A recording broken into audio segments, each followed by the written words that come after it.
Para poder entender esta primera carta que Pablo escribe a Timoteo, siempre es necesario entender cuándo fue escrito, por quién fue escrito y a quién fue escrito. De por sí ya el mismo nombre de la carta, primera carta a Timoteo, ya nos dice mucho, ¿no?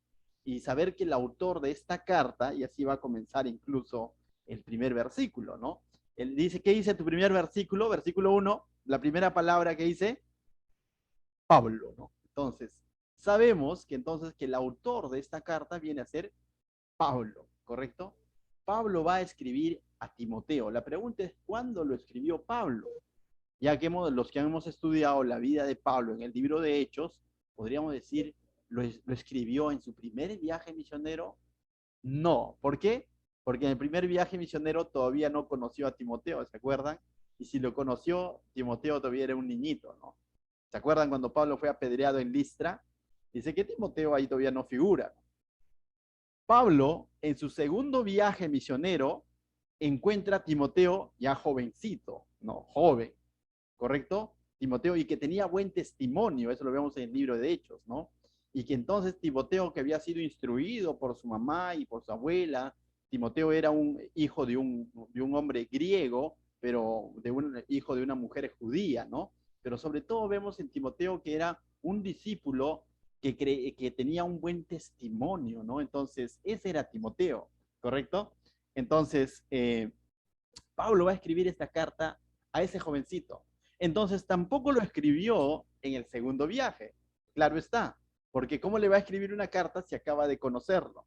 ¿No? Pero en este segundo viaje misionero que Pablo tiene, vemos cómo es que Pablo invita a Timoteo a que lo acompañe en su viaje. ¿Se acuerdan que Pablo regresaba con una carta de Jerusalén, donde él venía afianzando la salvación por gracia en las iglesias, correcto? Que él había de alguna manera comenzado en su primer viaje misionero. Entonces, lo hace parte a Timoteo y para eso incluso se acuerdan que lo circuncida, va a circuncidar incluso a Timoteo y lo va a hacer parte de sus viajes. Entonces, esta primera carta de Timoteo no fue escrita en el segundo viaje.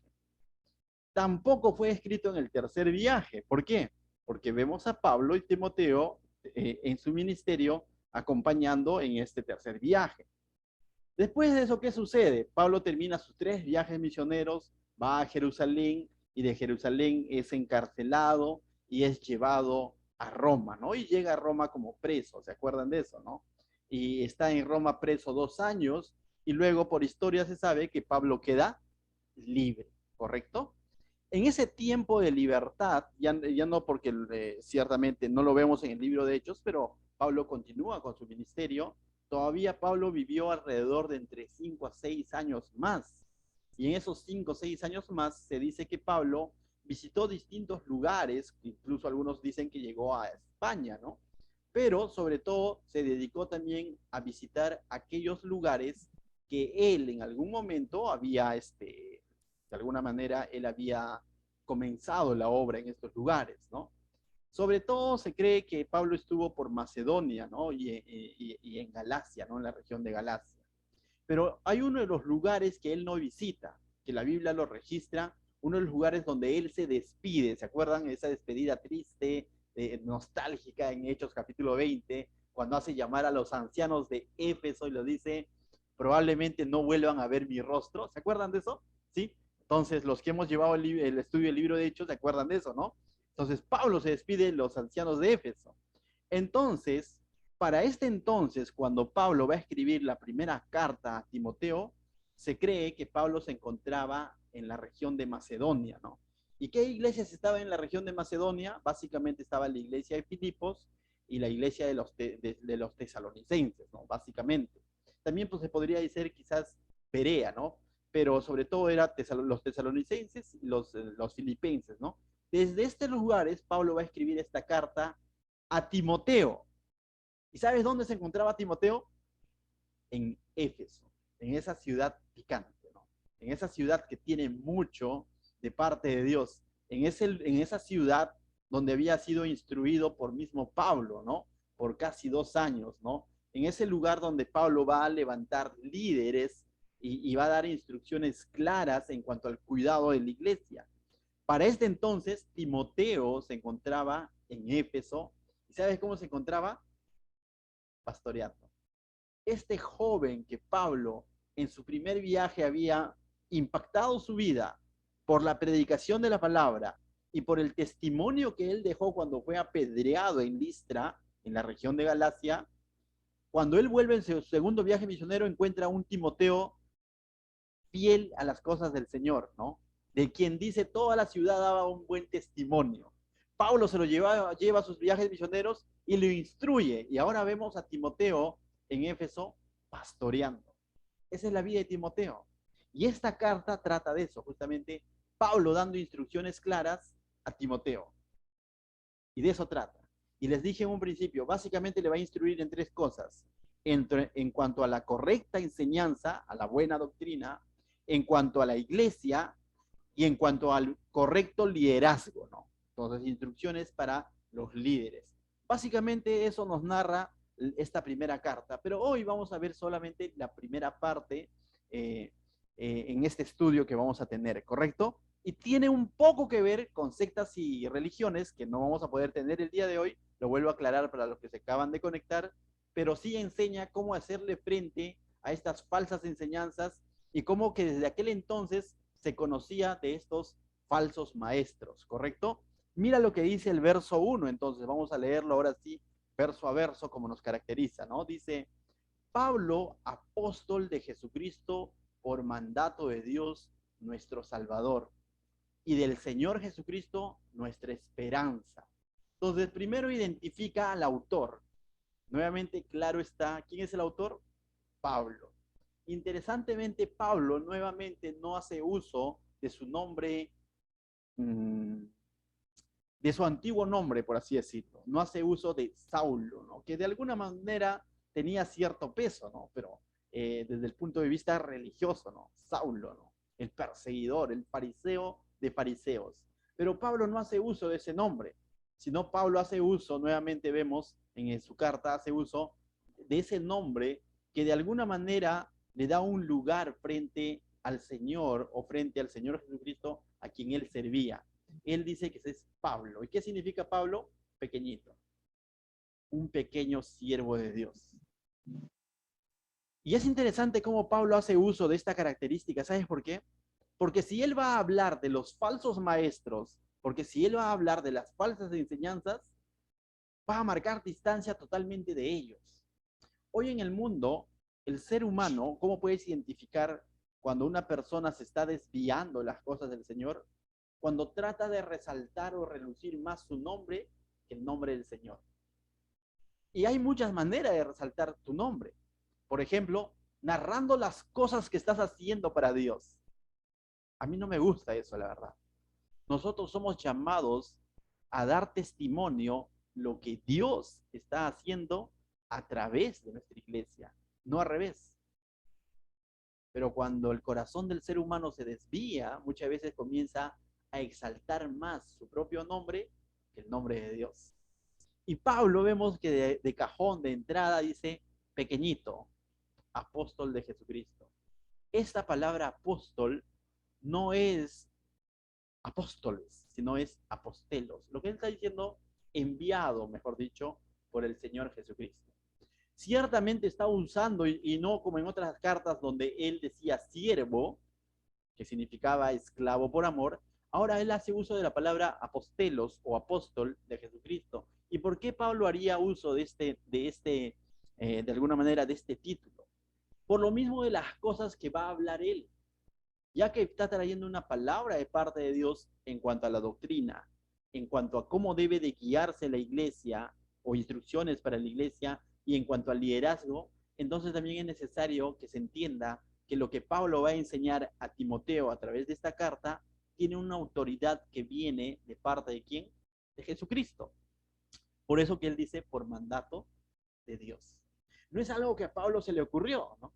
No es algo que a Pablo dijo, a ver qué enseño, sino es algo que Dios le inspiró, ¿no? El Santo Espíritu de Dios puso esto en el corazón de Pablo.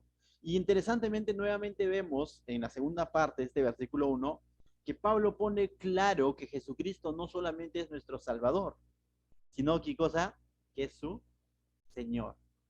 Algo que es necesario que también la iglesia sepa hoy en día, que no predicamos solamente a Jesús como el Salvador.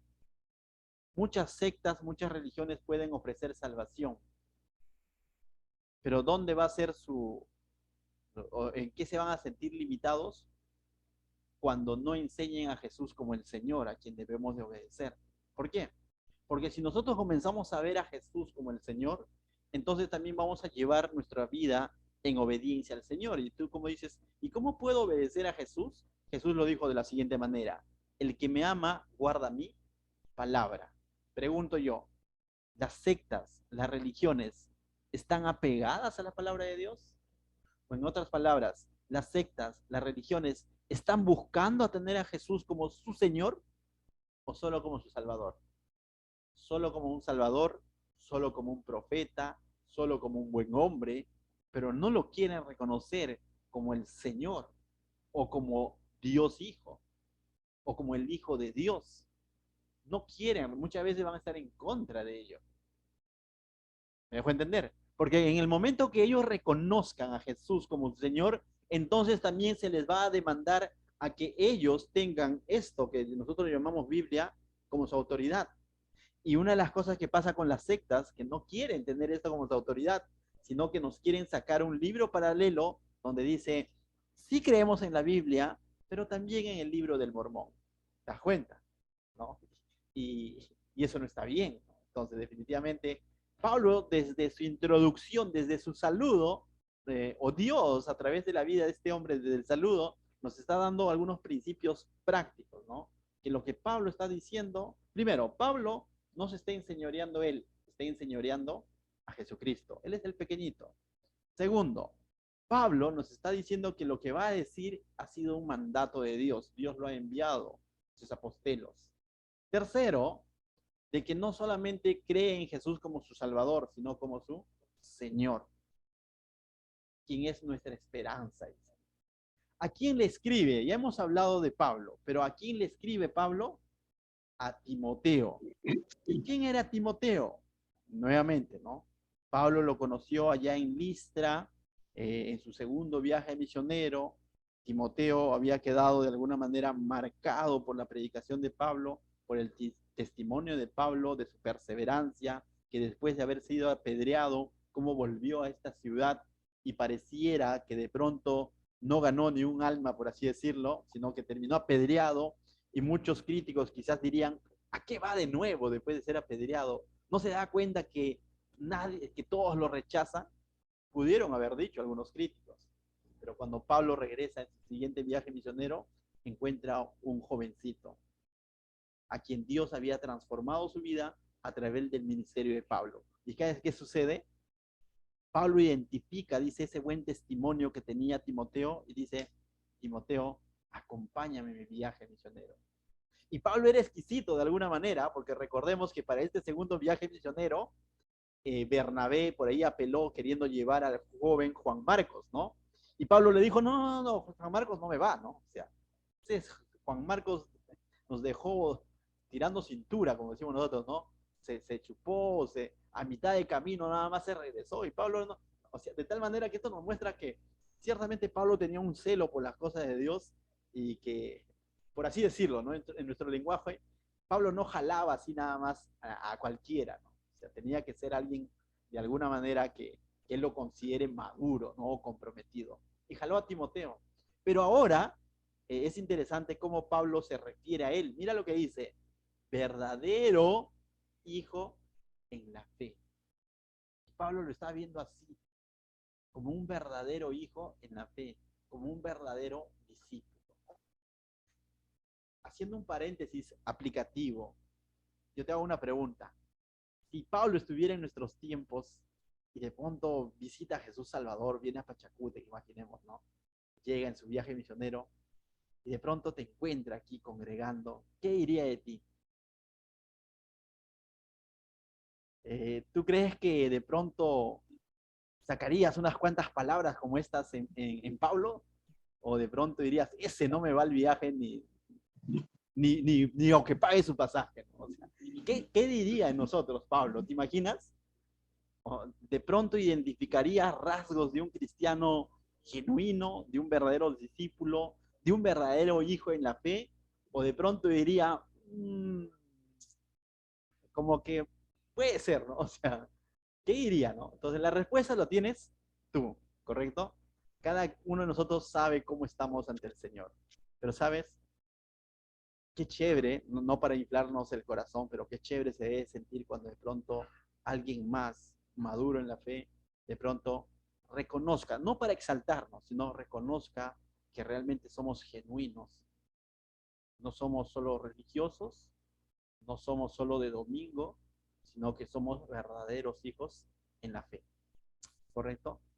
Eso también es una marca clara entre un religioso o un seguidor de una secta con aquel cristiano que tiene una verdadera relación con Dios.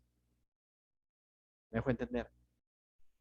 Cuando estamos siguiendo al Cristo de la Biblia, cuando lo tenemos como nuestro Salvador y Señor, ciertamente se tiene que identificar rasgos de un verdadero hijo en la fe. No un fanático, no un religioso, no alguien que de pronto crea ciegas en lo que dice una persona, sino a alguien que realmente está guardando esto. Tal como le dijo el Señor Jesucristo, el que me ama, guarda mi palabra. A alguien que realmente está haciendo de Jesucristo no solo su Salvador o su salvavidas, sino lo está haciendo su Señor. ¿Está hablando el Señor esta noche a través de estos versículos? A mí me está hablando. No sé si a ti, pero tómalo. O sea, seamos sinceros, seamos reales con Dios. Y Pablo dice, ¿no? A Timoteo, verdadero hijo en la fe, gracia, misericordia y paz de Dios nuestro Padre y de Cristo nuestro Señor. Nuevamente vuelve a mencionar a Jesucristo como nuestro Señor, pero dice unas palabras que uno dice, es como un sobreénfasis, ¿no? Gracia, misericordia y paz. Era una manera de saludar a aquel entonces, ciertamente, una forma de saludar dentro de la comunidad eclesiástica, dentro de la iglesia, pero era una manera de saludar que nos recordaba tres cosas. Gracia, ciertamente, entendemos que gracia, ¿qué es? A ver, alguien me podría decir qué es gracia. Cuando se nos da algo que no merecemos, ¿correcto? ¿Sí? Cuando se nos da algo que no merecemos. Básicamente es un regalo inmerecido. ¿Me merecía la salvación? No, pero se me dio en Cristo. Y pastor, si eso es gracia, ¿qué es misericordia? Bien parecido. ¿Qué es misericordia? ¿Sabes? Misericordia es cuando se nos da, o no, cuando no se nos da algo que merecemos. ¿Qué merecíamos? La paga del pecado es muerte, ¿no? O sea, estábamos destituidos de la gloria de Dios. ¿Qué merecíamos? La muerte. Pregunto, ¿se nos dio? No. Es cuando Dios no nos da lo que merecemos. Entonces, es bien parecido a gracia. Gracia es cuando se nos da lo que no merecemos y misericordia es cuando no se nos da el castigo que merecemos. Entonces, es bien parecido, ¿no? Y ambos provienen solo de Dios. Y paz viene a ser esa nueva relación de comunión que tenemos con Dios. Paz no es quietud, no es decir, oh, tengo una paz porque hay un silencio. No, no, no, no es esa paz. Paz es buenas relaciones con Dios. Porque antes estábamos enemistados, ahora estamos en buenas relaciones. ¿Has visto esos símbolos de paz cuando dos países entran en relaciones de paz? ¿No? Después de un conflicto, cuando se hace un paro, un cese al conflicto y vemos unas manos ahí. Lo mismo sucedió en Jesucristo cuando creímos en Jesucristo, entre nosotros, con Dios. Hicimos las paces. Fuimos reconciliados con Dios. Entonces, en el saludo nada más, se decía mucho, ¿no? Se nos recordaba la gracia de Dios, su regalo inmerecido, se nos recordaba la misericordia de Dios, que no se nos dio aquello que merecíamos por pecadores, y se nos recordaba que ahora tenemos una relación con Dios, no una religión. ¿Me dejó entender? No un ritual, no solo de domingos, sino que todos los días podemos estar en buena comunión, en buena relación con Dios por lo que Cristo hizo. ¿Me dejó entender? Y eso es lo que está enseñando Pablo a Timoteo. ¿Para qué? Para ahora advertirle de todo aquello que no es cristianismo. Para ahora advertirle de las falsas doctrinas que existían en aquel entonces como hoy existen. Vamos a leerlo, el verso 3, mira lo que dice. Como te rogué que te quedases en Éfeso. Ah, pastora, ya sé de dónde usted ha sacado que Timoteo estaba en Éfeso. Ahí está, pues, ¿no? La Biblia lo dice. Pablo le había dicho, Timoteo, anda, ve a Éfeso. Éfeso, ahí va a ser tu pastorado, ¿no? Y ahora Timoteo estaba pastoreando en Éfeso. Cuando fui a Macedonia, para que mandases a algunos que no enseñen diferente doctrina. Pero recuerda, Pablo prácticamente ha hecho un instituto bíblico en Éfeso, ¿se acuerdan? Por 2 años. Les ha enseñado de verso a verso, por así decirlo, porque a ellos les dijo, porque a ellos, a esa iglesia o a los ancianos, a los líderes de esa iglesia, de esas iglesias de Éfeso, a ellos les dijo nuestro texto favorito que está en Hechos capítulo 20. No he rehuido enseñarles todo el consejo de Dios. ¿A quién le dijo? A los ancianos, a los líderes de la iglesia de Éfeso. ¿Dónde? En la playa de Mileto, ahí cuando estaban surfeando, ahí les dijo, ¿no? Y luego se despidió y lloraron y les dijo, no van a volver a ver más mi rostro. Y ahí también en esa despedida, también en esa misma despedida, les dijo que cuiden, que apacenten la iglesia del Señor, las ovejas del Señor, que él mismo los había ganado con su propia sangre, ¿se acuerdan? Les recordó, ¿no? Y también en ese mismo momento les dijo que iban a venir otros hombres a enseñar unas falsas doctrinas, ¿se acuerdan? Y también les había dicho a ellos mismos que de ese lugar, de entre ellos iban a salir también hombres amadores de sí mismo. Entonces, la advertencia que Pablo hizo a la iglesia de Éfeso o a los ancianos de Éfeso, finalmente se estaba cumpliendo. Por eso que Pablo envía ahora a Timoteo años después. Pablo, después de obtener la libertad en Roma por unos años más, porque luego vuelve a entrar preso en Roma y lo van a decapitar, pero en ese lapso de tiempo él envía a Timoteo, le dije, anda, ve a Éfeso. ¿Por qué? Porque probablemente había recibido noticias de que ya se estaban introduciendo falsas enseñanzas, falsos maestros. Entonces, envía a Timoteo y una vez Timoteo en Éfeso, le envía esta carta para decirle, ten cuidado de esto. Correcto, entonces vamos entendiendo la carta. Entonces dice, cuando fui a Macedonia para que mandases a algunos que no enseñen diferente doctrina. Y tú dices, diferente doctrina, ¿qué podían enseñar ellos? ¿No? ¿Qué de diferente? ¿Estará hablando de manera de vestir? ¿Estará hablando de comer chancho? ¿Estará hablando de pronto de la sangrecita? ¿Estará hablando de tatuajes? ¿Cómo? No. ¿Sabes básicamente aquel entonces que era una diferente doctrina? Básicamente una distinta, una diferente doctrina venía a ser todo aquello que no enseñoreaba o no mostraba a Cristo como el Mesías, como el cumplimiento de la promesa de Dios en cuanto al Mesías. Básicamente era una diferente doctrina. Por eso es que cuando ellos hacen defensa de la verdadera doctrina, siempre va a estar relacionada a mostrar a Cristo como el Hijo de Dios, a mostrar a Cristo como el Señor y Salvador, a mostrar a Cristo como el Mesías. Porque básicamente la diferencia de doctrina o la diferente doctrina viene a ser toda aquella enseñanza que quería distorsionar la persona y obra de Jesucristo. No era tanto tatuajes, si comes chancho o no comes chancho, no, no, no. Distinta doctrina era básicamente ello. Y si había una diferente doctrina, ¿cuál era la doctrina correcta? La que Hechos 2:42 nos dice, y perseveraban en la doctrina de los apóstoles. ¿Y cuál era la doctrina de los apóstoles? Que enseñen todo lo que Jesús les había enseñado. ¿Y cuándo les dijo eso? Mateo 28, la gran comisión. ¿Y qué es lo que hacen los apóstoles desde Hechos capítulo 2, después del Pentecostés? Comienzan a enseñar a Jesucristo como el Mesías, como el cumplimiento de la promesa, como el cumplimiento de lo que decía la ley, los profetas y de Yapa, los salmos. Entonces, una diferente doctrina era todo aquello que estaba en contra de esa verdad. ¿Me dejó entender?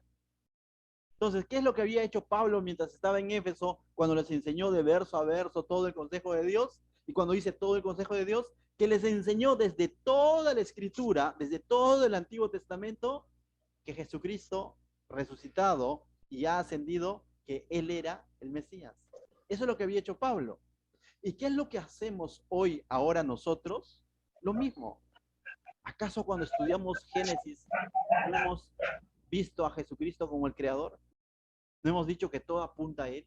¿Acaso cuando estudiamos Éxodo no hemos dicho que vemos a Jesucristo como el Redentor, el que redime, el que rescata, el que da libertad y que todo apunta a Él? ¿Acaso cuando enseñamos Levítico no hemos dicho que Jesucristo es el sacrificio perfecto, el sumo sacerdote, el gran sumo sacerdote y que todo Levítico apunta a Él? Eso hacía Pablo. Y de eso se trata la Biblia. Y de eso se trata la verdadera doctrina.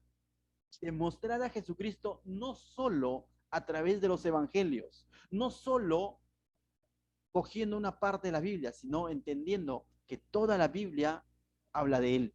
Y Jesús lo dijo en Lucas, que toda la Biblia, desde Moisés hasta los profetas, hablan de Él. Entonces, cualquier doctrina que tú escuches, que tú oigas, a través quizás de una persona internada a lo mejor, o a través de un hombre con camisita, con terno con maletín quizás, o a través de una persona con faldón y que te hable bonito quizás, pero que no exalte, que no reconozca a Cristo como el Salvador y Señor, es simplemente una secta. Toda aquella persona que venga con una enseñanza distinta a esa y de pronto te dicen, no, no, no, Jesucristo sí, un buen hombre, pero necesitas creer en ¿cómo se llama este? En el libro del Mormón, eso es secta. No, Jesucristo sí, pero Ataucusi también dice que él es el no, secta. No, Jesucristo también, pero hay una diosa madre que dice secta. No, Jesucristo también, pero tienes que guardar el día sábado para que seas salvo. Es una secta. Son sectas, simplemente. La verdadera doctrina siempre va a exaltar y va a reconocer que Cristo es suficiente, que no hay nada más que hacer, que Él hizo toda la obra. Amén. Entonces Pablo va a anticiparse y va a decir, para que mandes a algunos que no enseñen diferente doctrina que la que Él había enseñado durante todo su ministerio. Dice, ni presten atención a fábulas y genealogías interminables. ¿Te das cuenta? Que le daban otro tipo de explicación a Jesucristo, diciendo, a lo mejor es un ángel, no se hizo carne, vino como espíritu, y así. Desde aquel entonces querían distorsionar la persona de Cristo a través de fábulas, a través de genealogías interminables. Por eso dice que acarrean disputas más bien que edificación de Dios, que es por la fe. Y cuando Pablo habla de la fe, vuelvo a recordarles, habla de la fe en la promesa de Dios. ¿Y cuál fue la promesa de Dios? Que Él enviaría a su Hijo, al Mesías. Entonces, todo aquello que nos distorsione, nos cause disputa o no sea para edificación de Dios, que es por la fe, simplemente es una secta. Correcto. Entonces dice Pablo, así te encargo ahora, le dice a Timoteo, y lo está preparando a Timoteo. De la misma manera, mis hermanos, tú y yo hemos escuchado bastante durante estas semanas tras semanas, sábados tras sábados, en cuanto a sectas y religiones. Pero no solo eso, no solamente hemos conocido cada una de estas sectas y religiones, sino que también, ¿qué hemos hecho? En cada uno de ellos hemos hecho contraste con la persona de Cristo. Hemos hecho contraste con el verdadero cristianismo. De tal manera que el Señor ahora nos dice a nosotros, te encargo ahora a ti, a que hagas defensa del Evangelio, a que enseñes la verdadera doctrina. No aquella que te contó, viste por televisión y te pareció bonito y gritaban y todo. No, no, no. Aquella doctrina cuyo sustento está aquí, en la palabra de Dios. Ahora se nos encarga a nosotros. Somos responsables. Si de alguna manera tú dijiste, yo también soy un verdadero hijo en la fe, estabas diciendo, yo también puedo ser un Timoteo. Quizás no necesariamente eres un pastor, pero ya tienes años en el Señor y el Señor te ha instruido. Y entonces somos responsables de hacerle frente a esas falsas enseñanzas. No peleándonos con ellos, por cierto. No te pelees con estas personas. Pero ¿de qué manera le podemos hacer frente? Enseñando la verdadera doctrina. Enseñando las escrituras que exaltan a Cristo. De esa manera. No hay otra manera. Conociendo lo que la palabra de Dios dice para poder identificar la falsa enseñanza.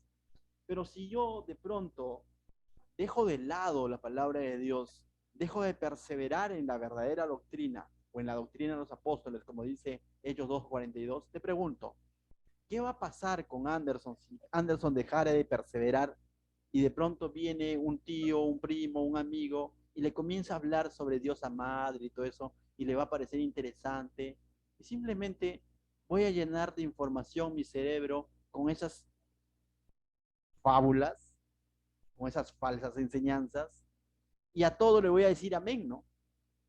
Por el hecho que me dicen, me mencionan la palabra Dios, simplemente a todo le voy a decir amén.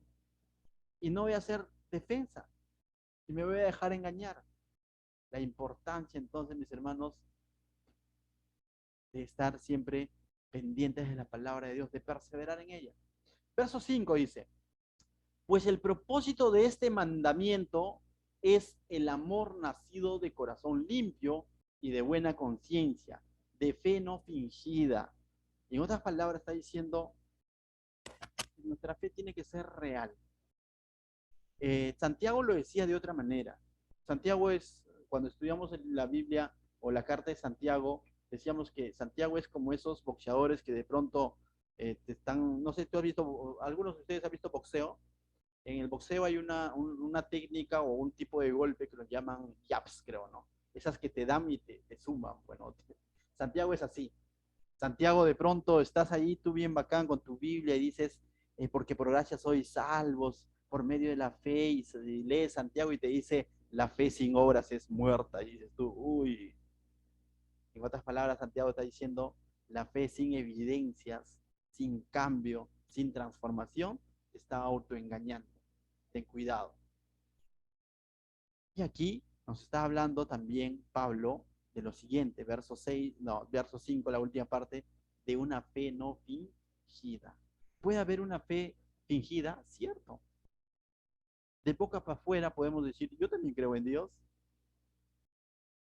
Simplemente hay mucha gente y muchas religiones y muchas sectas que dicen creer en Dios. O Jesús dijo, por sus frutos los conoceréis. Al mismo Señor Jesucristo, cuando Él estaba en su hecho hombre aquí haciendo milagros, dice que muchos creían en Él, ¿no? Y la Biblia nos dice en Juan, pero Él dice, pero que el Señor no se fiaba de ellos, dice, ¿no? Porque simplemente no creían realmente. O sea, simplemente tenían una fe fingida. La fe fingida puede venir por emocionalismo, puede ser una fe intelectual, pero aquella fe que no transforma vidas es una fe muerta, como dice Santiago. Yo te pregunto esta noche, algunos quizás ya se están congregando con nosotros, algunos quizás simpatizan, algunos quizás de vez en cuando hay terremoto o temblor, dicen, Dios mío, ¿no? Y le dicen mío todavía, ¿no? O sea, no sé si te ha pasado, ¿no? No muchos, ¿no? Quizás algunos dicen, Dios mío, ayúdame. La pregunta es, ese Dios tuyo, en quien dices tú creer, ¿está transformando tu vida o no le estás permitiendo que transforme tu vida? ¿O solamente está siendo intelectual? Hay una gran diferencia entre decir creer en Dios que creerle a Dios. Creer en Dios es como creer en la existencia de Dios, pero no se trata de creer en la existencia de Dios, sino se trata de creerle a Dios. ¿Y creerle qué, pastor? Para los nuevos. Creer en lo que Él dice en su palabra. ¿Me dejo entender? Porque cuando yo creo en lo que Él dice en su palabra, eso me va a llevar a la obediencia. porque yo no puedo obedecer algo que no creo. Y en el hebreo o en el Antiguo Testamento, cuando se hablaba de fe y obediencia, prácticamente era una sola palabra. No existe la palabra fe sin obediencia. Pero para nosotros, nuevos testamentarios, hemos dividido la palabra. Fe fingida, sin obediencia, y fe real, con obediencia. Fe muerta, sin obras, y la fe viva o real, que sí cambia vidas. Fe sin frutos y fe con frutos. Cuando en realidad en el hebreo original era una sola palabra. Si yo decía creerle a Dios, tenía que haber una transformación de vida. Esta fe fingida es la que caracteriza a las sectas y religiones, porque dicen creer en algo o creer en Dios, pero no le quieren obedecer a Dios. ¿Y por qué te digo que no le quieren obedecer a Dios? Porque simplemente dicen, la Biblia sí, pero este librito también. Y introducen un libro por encima de la Biblia. Eso es secta, eso es religión. Nosotros por eso decimos que tenemos una relación, y esta relación no involucra cariño con Dios, no. Esta relación que tenemos en Cristo involucra transformación de vida, cambio, cambiar la manera de pensar, de modo que si alguno está en Cristo, nueva criatura es. Las cosas viejas ya fueron. O sea, es claro, ¿no? Cuando tú vas, el texto que nos habla sobre la gracia, de la salvación por gracia, Efesios 2, 8, 9. ¿Pero qué dice el verso 10? Hechura suya en Cristo Jesús, Señor nuestro, creados para buenas obras. Somos llamados a obrar. Las obras no nos salvan, pero si somos salvos, somos llamados a obrar con transformación de vida. Las obras no son un requisito para que seas salvo, pero si eres salvo, eres llamado a obrar. De lo contrario, Santiago te dice con un yaps, la fe sin obras es muerta. No los quiero asustar en realidad, pero lo que quiero es dar a entender de que vivamos una correcta relación con Dios. Son maneras prácticas como nosotros vamos a marcar la diferencia frente al seguidor de una secta, frente a un religioso, con la transformación de vida que Dios puede hacer en nosotros. Amén. Continuamos. Dice, verso 8, no, 7. No, 6. Disculpen, me he avanzado mucho, ¿no? Tienen que apurarme, pues. Tienen que decir, pastor, ya, siguiente, ya. Bien, vamos, 6, dice. De las cuales cosas, desviándose algunos, se apartaron a vana palabrería. ¿Te acuerdas que Pablo, en Hechos 20, les había dicho esto? Que dentro de ellos, dentro de la iglesia, ¿no? Entre los líderes de la iglesia de Éfeso, iban a salir algunos, se iban a revelar, dice, amadores de sí mismos, les dijo. Y cierto, ahora Pablo, cuando le está escribiendo a Timoteo, que está en Éfeso, prácticamente le está diciendo lo mismo, de las cuales cosas, de la correcta fe, ¿no? O sea, de la fe que transforma, dice, desviándose algunos, se apartaron a vana palabrería, se dejaron llevar por el, como decimos nosotros, por el floro, ¿no? Por el chamullo. Alguien le dijo, ven, siembra y cosecharás, ¿no? Alguien le dijo por ahí, declara y se te cumplirá. Alguien le dijo por ahí, sueña, ¿no? Y para alguien le dijo ahí, pensamientos de bien tiene Dios y no pensamientos de mal, fuera de contexto, y de pronto le creyó, pues, chamullo, ¿no? O sea, floro, vana palabrería, se desvió de la verdadera doctrina que muchas veces confronta, que muchas veces duele esos yaps como el que nos manda Santiago, pero edifican, pues, transforman vidas. Pero ¿qué nos gusta escuchar a los seres humanos, a las personas? Que nos gusta escuchar, pues, no, que Dios prospera, ¿no? O sea, Jehová Rafa, que ciertamente lo es, ¿no? Pero nos gusta escuchar eso. O un evangelio fue, like, ¿no? Y de pronto sucedió eso. Y mira, dice, queriendo ser doctores de la ley, sin entender ni lo que hablan ni lo que afirman, eso sucedió con estas personas, ¿no? Se envanecieron del conocimiento. Y estas personas, te vuelvo a recordar, por lo que conocemos de Pablo en Éfeso, prácticamente hubo un instituto bíblico en Éfeso, ¿no? O sea, en la casa de un hombre llamado, se me fue el nombre, me acuerdo para otro día, pero básicamente estuvieron 2 años en ese lugar. ¿no? Entonces, 2 años, ¿no? Entonces, y les enseñó, dice, todos los días les enseñaban y meditaban en la palabra de Dios. En Éfeso o en la playa de Mileto, junto con los ancianos de Éfeso, se dio la primera conferencia de pastores, por así decirlo, ¿no? Cuando Pablo convoca a ellos. Pero tenían tanto conocimiento, en este lugar llegó, incluso en algún momento llegó también Apolo, ¿no? Apolos, ¿no? A predicar. Más adelante va a llegar Juan también. Y más adelante, cuando veamos en la carta en Apocalipsis, cuando se envía las cartas a las 7 iglesias, hay una de las cosas que se le dice a la iglesia de Éfeso, o a las iglesias de Éfeso, se le dice que ellos habían olvidado el primer amor. ¿Qué es lo que sucede? O habían dejado su primer amor, disculpe. ¿Qué es lo que sucede? Cuando de pronto el conocimiento, unido a la vana palabrería, eso que hincha el pecho a las personas, se sube a la cabeza, ¿no? Nos vamos a creer doctores, conocedores, pero no transforma vidas, ahí hay un peligro. Por eso decimos, no se trata solo de conocer palabra, sino de obedecerla, de hacerla práctica. No se les trata solo de oír. Yo doy gracias a Dios que casi vamos 2 años de pandemia y venimos estudiando la palabra de Dios de verso a verso, martes, jueves, sábado y domingo. Y doy gracias a Dios por ello, pero no, que este conocimiento no se nos suba a la cabeza, sino que baje al corazón, transforme nuestras vidas. No nos desviemos, ¿no?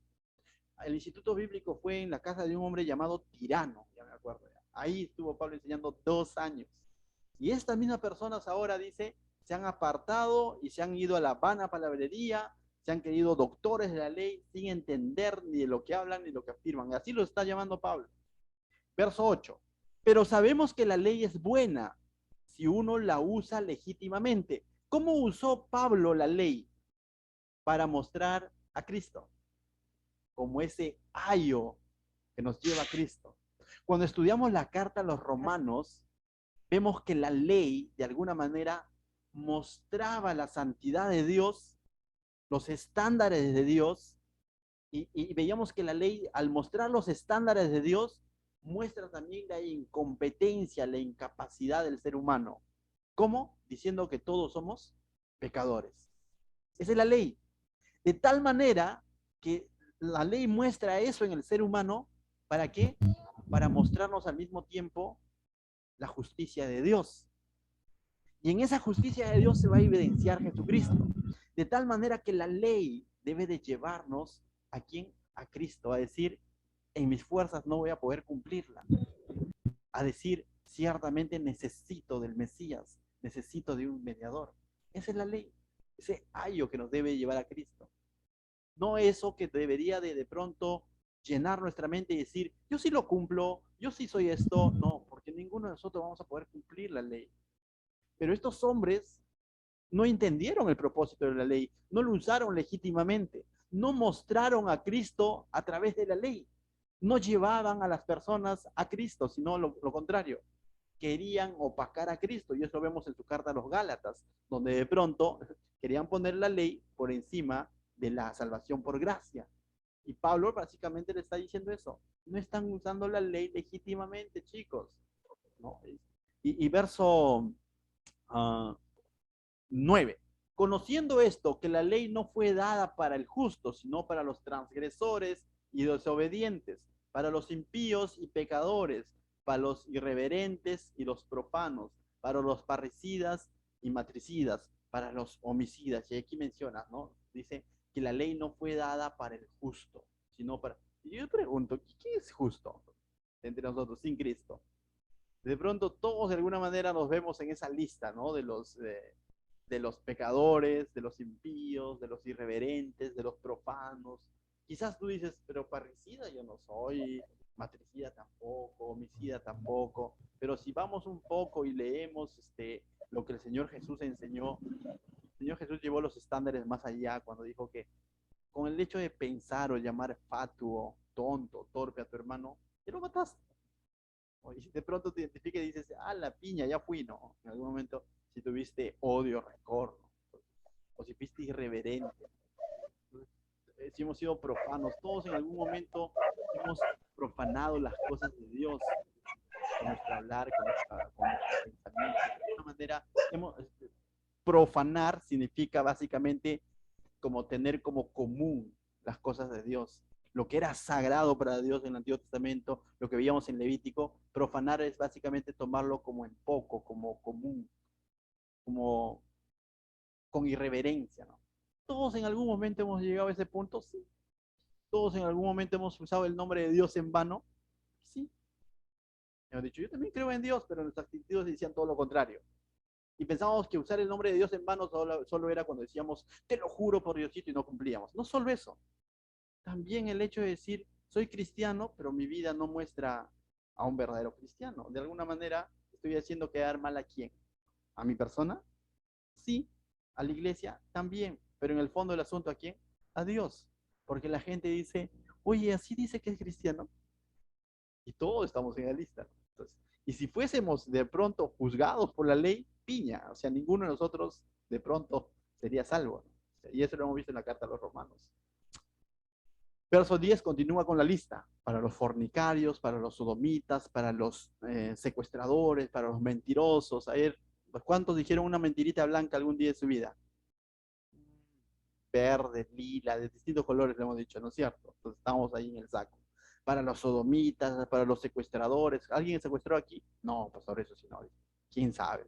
Para los mentirosos, para perjuros, para cuanto se oponga, dice, a la sana doctrina, ¿no? ¿Cuántas veces nos hemos opuesto a la sana doctrina, a lo que dice la Biblia? Muchas veces. Dice entonces, según el glorioso evangelio de Dios bendito, que a mí ha sido encomendado. Entonces, bien chicos, por cuestión de tiempo, vamos a cortar aquí. Ciertamente no estaba programado este estudio para el día de hoy, sino que este estudio lo vamos a iniciar con algunos siervos de la iglesia a manera de verso a verso los días domingos en la madrugada a las 8 de la mañana con algunos siervos de la iglesia porque queremos estudiar toda la carta de Timoteo vía Zoom va a ser, ¿sí? Pero hoy se presentó una dificultad, el pastor Santos no pudo estar presente por motivos de salud, pero consideré compartirles esta pequeña introducción a esta carta que Pablo hace a Timoteo porque habla de la falsa enseñanza y tiene mucho que ver con las sectas que hoy en día enseñan una diferente doctrina, ¿no? Entonces, lo he hecho con ese ánimo y espero que Dios haya bendecido tu vida, haya hablado tu vida en más de un momento en los pasajes que hemos compartido. Ese es mi ánimo siempre que el Señor ministre tu vida. Amén. Vamos a orar en este lugar para poder terminar con este estudio. Después de eso podemos quizás hacer algunos comentarios, opiniones, los que ustedes desean interactuar un poco con toda confianza. Pero vamos a orar, ¿sí? Padre, te doy gracias, Señor. Esta